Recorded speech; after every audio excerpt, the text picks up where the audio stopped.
ایک ہی مسئلہ عرض کروں گا نماز جماعت کے واجبات میں سے، یہ بھی گزشتہ رکوع کے مسئلے کی طرح ہے کہ مأمومین کے لیے جس طرح سے امام سے پہلے رکوع میں جانا صحیح نہیں ہے اور جس طرح سے رکوع سے امام جماعت سے پہلے سر اٹھانا بھی غلط ہے اور صحیح نہیں ہے، اسی طرح سے سجدے سے بھی سر اٹھانا امام جماعت سے پہلے صحیح نہیں ہے۔ اگر بھولے سے ایسا کرے سہواً غفلت میں امام سے پہلے سجدے سے سر اٹھا لیا اس نے، اگر جان بوجھ کر اٹھا لیا جماعت حاصل ہو جاتی ہے، اگر غلطی سے اٹھا لیا اور دیکھا کہ ابھی تک امام سجدے میں ہے، ابھی تک امام سجدے میں ہے اور اسے یہ علم ہو اور اطمینان ہو کہ اگر میں واپس جاؤں سجدے میں تو میں پہنچ جاؤں گا سجدے میں، جبکہ امام اس وقت سجدے میں ہی ہوگا، یعنی امام کو سجدے میں پا لوں گا، یہ اطمینان ہو تو واجب ہے اس پر کہ پلٹ جائے۔ تو جو بھی غلطی سے سہواً بھولے سے امام سے پہلے سر اٹھا لے سجدے سے اور دیکھے کہ امام ابھی تک سجدے میں ہے اور وہ آ سکتا ہے سجدے میں اور امام سے مل سکتا ہے، اگر یہ علم ہے اور اطمینان ہے تو اب اس کے اوپر واجب ہے کہ واپس آئیں سجدے میں اور پھر امام کے ساتھ سجدے سے اٹھے یا امام کے فوراً بعد سجدے سے اٹھیں۔ اب اگر ایک سجدے میں ایسا ہوا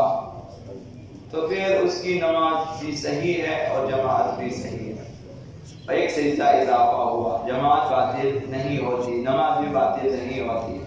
اور اسی طرح دونوں سجدوں میں اتفاق ہوا تو دو سجدے مل کر ایک رکن ہے،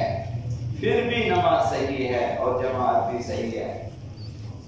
غلطی سے اٹھا، دیکھا امام سجدے، واپس گیا سجدے میں، دونوں سجدوں میں بھی اگر ایسا ہوا تو نماز صحیح ہے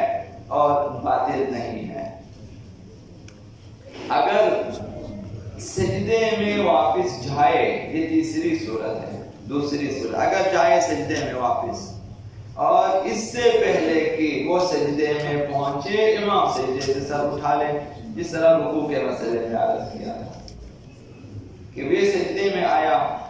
ابھی تک یہ سجدے میں امام سجدے سے سر اٹھا لیتا ہے تو اس کی نماز صحیح ہے۔ ایک سجدے میں اگر ایسا ہوتا ہے تو اس کی نماز صحیح ہے، ایک سجدے میں کہ وہ گیا سجدے میں دوبارہ لیکن امام اٹھ گیا، سجدے میں نہیں پایا امام کو، سجدہ صحیح۔ اگر دونوں سجدوں میں یہی اتفاق ہوا کہ وہ امام کو پانے کی نیت سے گیا سجدے میں، امام سر اٹھا لیا، دوسرے سجدے میں پھر یہی کام ہوا، غلطی سے اٹھا تھا اور یہ جانا چاہتا تھا نماز میں واپس سجدے میں اور چلا گیا، لیکن امام کو سجدے میں یہ سجدے میں پہنچے، امام اٹھ گیا، دونوں سجدوں میں اگر ایسا اتفاق ہوا تو اس کی نماز باطل ہو جائے گی، جس طرح رکوع میں عرض کیا تھا۔ واجب تھا کہ وہ واپس آئے رکوع میں،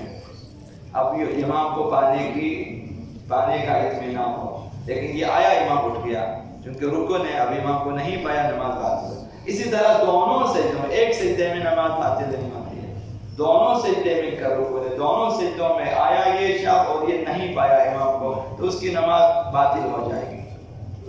اب تیسری صورت یہ ہے، یہ شخص جس نے غلطی سے سجدے سے سر اٹھا لیا امام جماعت سے پہلے، اب وہ یہ خیال کرتا ہے کہ اگر میں جاؤں واپس سجدے میں